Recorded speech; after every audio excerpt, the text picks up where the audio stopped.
Saudara Menteri Keuangan Purbaya Yudi Sadewo menyinggung potensi penerapan tarif untuk kapal-kapal yang melintasi Selat Malaka. Purbaya membandingkannya dengan langkah yang diambil Iran terhadap kapal yang melewati Selat Hormuz, meskipun ia mengatakan itu tak bisa diterapkan. Dalam pidato kunci saat simposium PTSMI pada Rabu pagi ini, Purbaya bilang Selat Malaka adalah jalur strategis perdagangan dan energi dunia.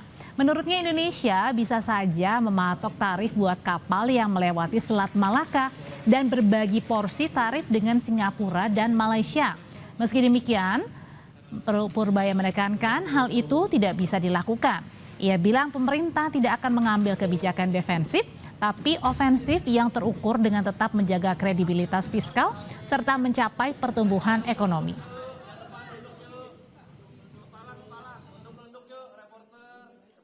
Dan seperti arahan Presiden, Indonesia ini bukan negara pinggiran.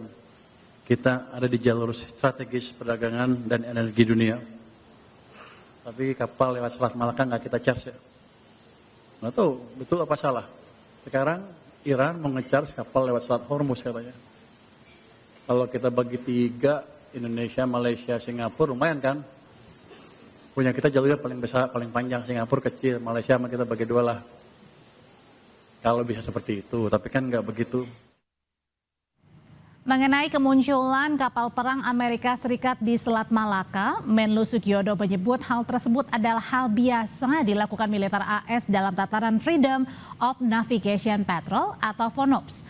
Patroli ini melibatkan kapal perang atau pesawat militer yang melintasi perairan yang disengketakan untuk memastikan akses terbuka bagi perdagangan dan pergerakan militer global, seringkali di Laut Cina Selatan.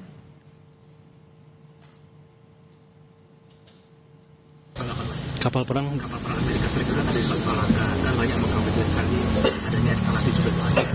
Pak Menlu gimana? Saya kira mereka biasa ya patroli di kawasan. Ada yang namanya Freedom of Navigation Patrol kan. Itu bukan baru kok, bukan sesuatu yang baru. Kalau yang Pentagon baru rilis 20 jam lalu, mereka ada di Selat India ambil kapal tanker yang gonta-ganti bendera, itu katanya ada kepentingan Iran juga. Nah nanti kalau misalkan itu ada di wilayah-wilayah laut kita tuh komunikasi gimana dengan Pentagon sejauh ini? Kalau masalahnya itu belum pernah terjadi, jadi kita nggak tahu.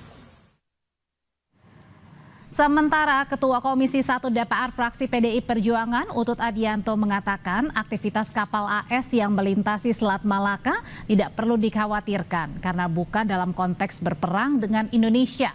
Utut juga menekankan posisi Indonesia yang menerapkan prinsip politik bebas aktif tidak sedang bermusuhan dengan negara manapun, apalagi menurutnya setiap kapal yang melintasi teritori tertentu wajib menyampaikan izin sehingga publik tidak perlu khawatir.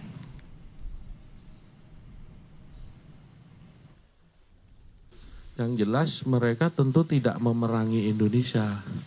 Satu. Yang kedua, kita alhamdulillah negara kita tidak dalam posisi bermusuhan dengan siapapun. Ini yang kita bersyukur. Dan yang ketiga, kalau memang melintasi tentu nanti mereka sejauh ini tetap harus meminta izin kalau melintasi wilayah.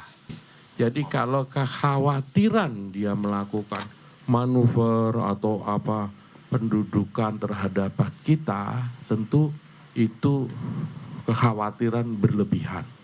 Tetapi kalau Cina melihatnya dari sisi yang lain, yaitu duel of superpower. Paling enggak ini proksinya masih war of mind.